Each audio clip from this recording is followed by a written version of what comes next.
Ética para Mahor de Fernando Sabater. Capítulo 2. Órdenes, costumbres y caprichos.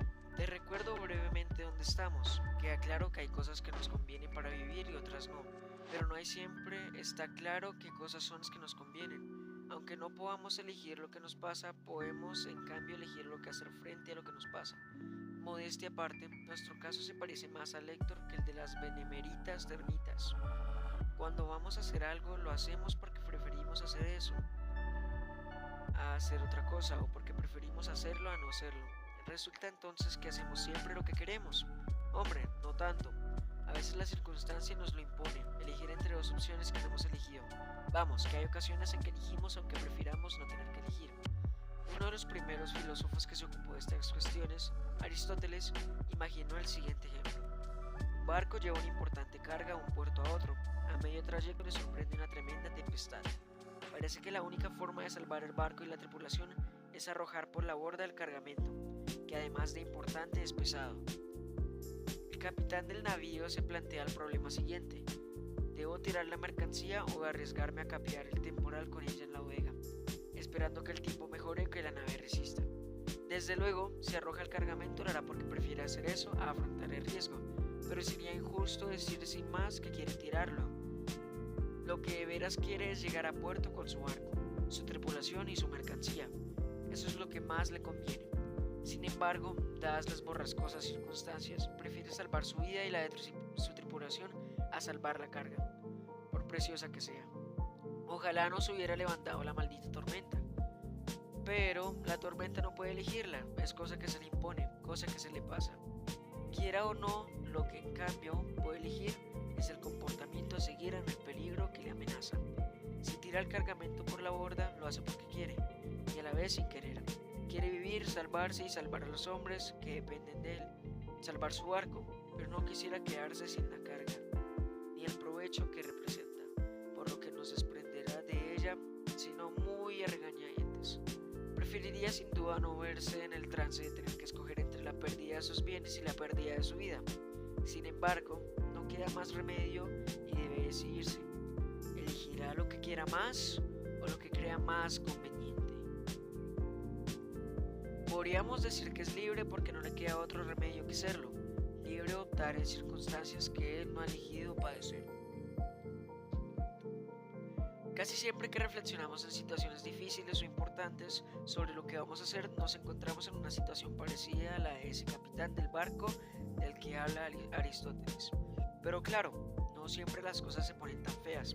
A veces las circunstancias son menos tormentosas y si me empeño en no ponerte más que ejemplos con ciclón incorporado, puedes rebelarte contra ellos, como hizo aquel aprendiz de aviador. Su profesor de vuelo le preguntó: ¿ve usted en un avión? Se declara una tormenta y le inutiliza a usted el motor. ¿Qué debe hacer? El estudiante contesta: seguiré con el otro motor. Bueno, dijo el profesor, pero llega otra tormenta y le deja sin ese motor. ¿Cómo se las arregla entonces? Pues seguiré con el otro motor. También se lo destruye una tormenta y entonces pues continúo con otro motor. Vamos a ver, se mosquea el profesor. ¿Se puede saber de dónde saca usted tantos motores? Y el alumno imperturbable: del mismo sitio del que saca usted tantas tormentas. No dejemos de lado el tormento de las tormentas. Veamos qué ocurre cuando hace un buen tiempo. Por lo general, uno no se pasa la vida dando vueltas a lo que nos conviene o no nos conviene hacer. Afortunadamente no solemos estar tan achuchados por la vida como el capitán del dichoso barquito del que hemos hablado. Si vamos a ser sinceros, tendremos que reconocer que la mayoría de nuestros actos los hacemos casi automáticamente, sin darle demasiadas vueltas al asunto. Recuerda conmigo, por favor, lo que has hecho esta mañana. A una hora indecentemente temprana has sonado el despertador y tú, en vez de estrellarlo contra la pared como te apetecía, has apagado la alarma. Te has quedado un ratito entre las sábanas intentando aprovechar los últimos y preciosos minutos de comodidad horizontal.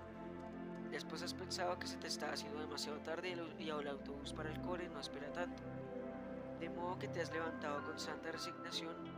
Ya sé que no te gusta demasiado lavarte los dientes, pero como te insisto tanto que lo hagas, has acudido entre bostezos a la cita con el cepillo y la pasta.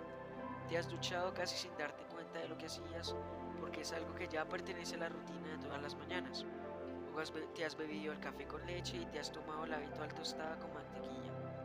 Después a la hora calle, mientras ibas hacia la parada del autobús repasando mentalmente los problemas de matemáticas, no tenías hoy control. Has ido dando patadas distraídas a una lata vacía de Coca-Cola. Más tarde el autobús, el colegio, etc. Francamente no creo que cada uno de esos actos los hayas realizado tras angustiosas meditaciones. ¿Me levanto o no me levanto? ¿Me ducho o no me ducho? ¿Desayunar o no desayunar? Esa es la cuestión. La zozobra del pobre capitán del barco, a punto de zozobrar, tratando de decidir a toda prisa si tiraba por la borda la carga o no, se parece poco a tus soñolientas ediciones de esta mañana. Has actuado de manera casi instintiva, sin plantearte muchos problemas. En el fondo, resulta lo más cómodo y lo más eficaz, ¿no? A veces darle demasiadas vueltas a lo que uno va a hacer nos paraliza. Es como echas a andar. Si te pones a mirarte los pies y a decir ahora el derecho, luego el izquierdo, etc., lo más seguro es que pegues un tropezón o te acabes parándote. Pero yo quisiera que ahora retrospectivamente te preguntaras lo que no te preguntaste esta mañana.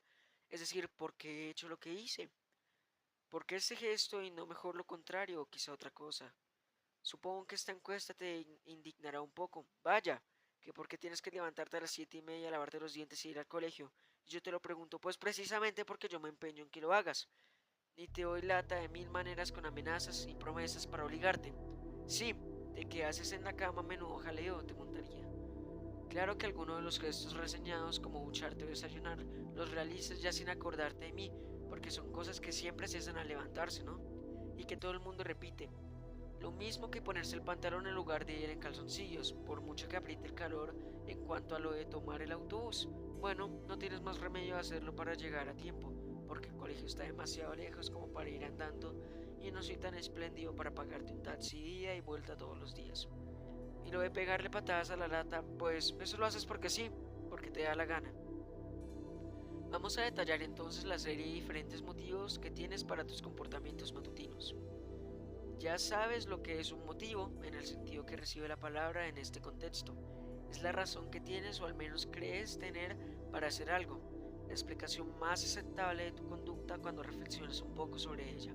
En una palabra, la mejor respuesta que se te ocurre a la pregunta ¿por qué hago eso? Pues bien, uno de los tipos de motivación que reconoces es el de yo te mando en que hagas tal cosa o cual cosa. A estos motivos les llamaremos órdenes. En otras ocasiones el motivo es que suele hacer siempre ese mismo gesto y ya lo repites casi sin pensar. O también a ver que a tu alrededor todo el mundo se comporta así habitualmente. Llamaremos costumbres a este juego de motivos. En otros casos, tras puntapiés a la lata, por ejemplo, el motivo parece ser la ausencia de motivo, el que te apetece sin más, la pura gana. ¿Estás de acuerdo en que llamemos caprichos al porqué de estos comportamientos? Dejo de lado los motivos más crudamente funcionales. Es decir, los que te inducen en aquellos gestos que hacen como puro y directo instrumento para conseguir algo. Bajar la escalera para llegar a la calle en lugar de saltar por la ventana. Coger el autobús para ir al core. Utilizar una taza para tomar tu café con leche, etc. Nos limitaremos a examinar los tres primeros tipos de motivos, es decir, las órdenes, las costumbres y los caprichos. Cada uno de esos motivos inclina tu conducta en una dirección u otra. Explica más o menos tu preferencia por hacer lo que haces frente a las otras personas. Muchas cosas que podrías hacer. La primera pregunta que se me ocurre plantear sobre ellos es ¿de qué modo y con cuánta fuerza te obliga a actuar cada uno? ¿Por qué no todos tienen el mismo peso en cada ocasión? Levantarte para ir al colegio es más obligatorio que lavarte los dientes o ducharte. Y creo que es bastante más que dar patadas a la lata de Coca-Cola. En cambio, ponerte pantalones o al menos calzoncillos, por mucho calor que haga, es tan obligatorio como ir al colegio, ¿no? Lo que quiero decirte es que cada tipo de motivo tiene su propio peso y te condiciona a su modo. Las órdenes, por ejemplo, sacan su fuerza en parte del miedo que pueden tener las terribles represalias que tomaré contra ti si no me obedeces, pero también supongo al afecto y la confianza que me tienes que te lleve a pensar que lo que te mando es para protegerte y mejorarte, o como suele decirse con expresión, que te hace torcer el gesto por tu bien. También desde luego porque esperas algún tipo de recompensa si cumples como es debido, paga, regalos, etc. Las costumbres, en cambio, vienen más bien de la comodidad. de seguir la rutina en ciertas ocasiones y también en tu interés, de no contrariar a los otros, es decir, el de la presión de los demás. También en las costumbres hay algo así como la obediencia a ciertos tipos de órdenes. Piensa, por poner otro ejemplo, en las modas, la cantidad de cazadoras, zapatillas, pins, etcétera, que tienes que ponerte porque entre tus amigos es costumbre llevarlas y tú no quieres desentonar. Las órdenes y las costumbres tienen una cosa en común, parece que viene de fuera, que se te imponen sin pedirte permiso. En cambio, los caprichos te salen de dentro, brotan espontáneamente, sin que nadie te los mande ni a nadie en principio.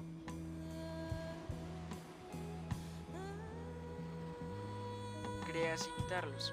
Yo supongo que si te pregunto de que cuando te sientes más libre al cumplir órdenes, al seguir la costumbre o al hacer tu capricho, me dirás que eres más libre al hacer tu capricho, porque es una cosa más tuya y que no depende de nadie más que de ti. Claro que vete a saber, a lo mejor también el llamado capricho te apetece porque se limites a alguien o quizás brota de una orden pero al revés,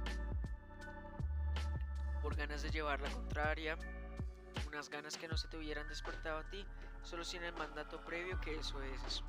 En fin, por el momento vamos a dejar las cosas aquí, que por hoy ya es lío suficiente. Pero antes de acabar recordemos cómo despedía otra vez aquel barco griego en la tormenta al que se refería Aristóteles. Ya que empezamos entre horas y truenos, bien, podemos acabar lo mismo, para que el capítulo resulte capicua. El capitán del barco estaba cuando lo dejamos en el trance de arrojar o no la carga por la borda para evitar el naufragio. Desde luego, tienes orden de llevar las mercancías a puerto. La costumbre no es precisamente tirarlas al mar y poco le ayudaría a seguir sus caprichos dando el berenjenal en que se encuentra. Seguirá sus órdenes a un riesgo de perder la vida y la de toda su tripulación. ¿Tendrá más miedo a la cólera de sus patronos al que al mismo mar? ¿Furioso? En circunstancias normales puede bastar con hacer lo que le mandan a uno, pero a veces lo más prudente es plantearse hasta qué punto resulta aconsejable obedecer.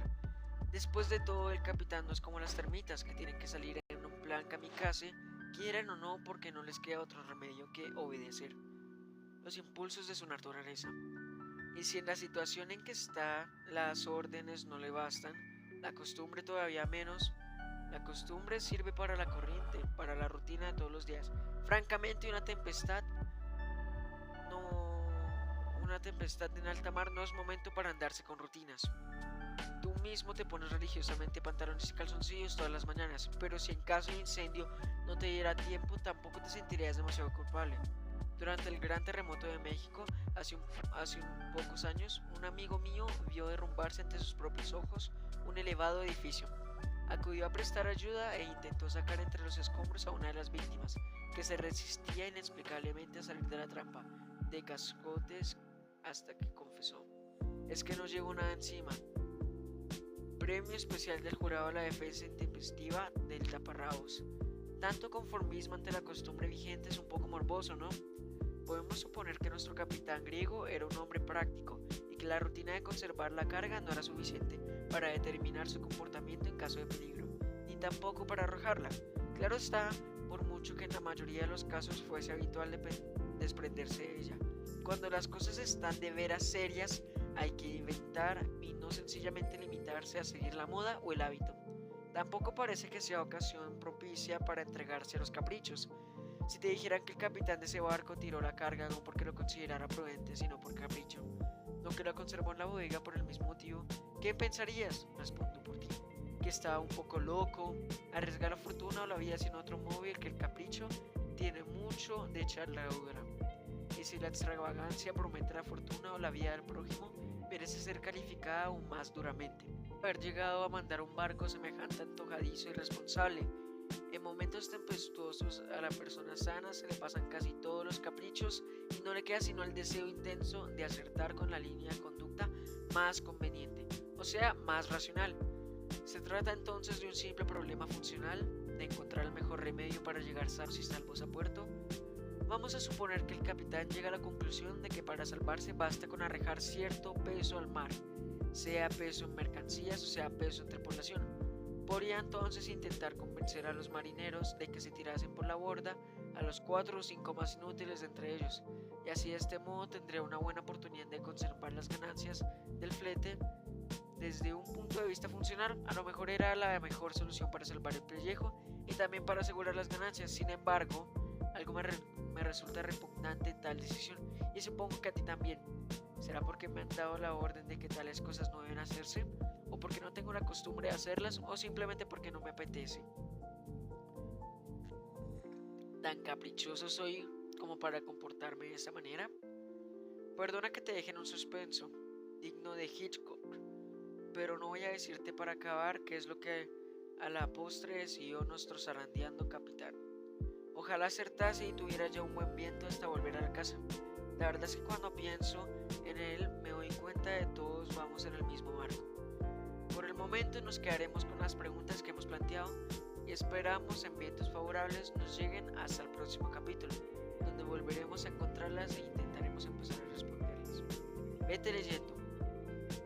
Tanto la virtud como el vicio está en nuestro poder. En efecto, siempre que está en nuestro poder el hacer, lo que está también el no hacer. Y siempre que está en nuestro poder el no, lo está el sí.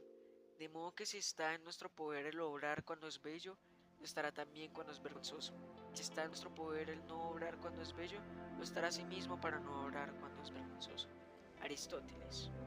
Ética para Nicomaco. En el arte de vivir, el hombre es al mismo tiempo el artista y el objeto de su arte. Es el escultor y el mármol el medio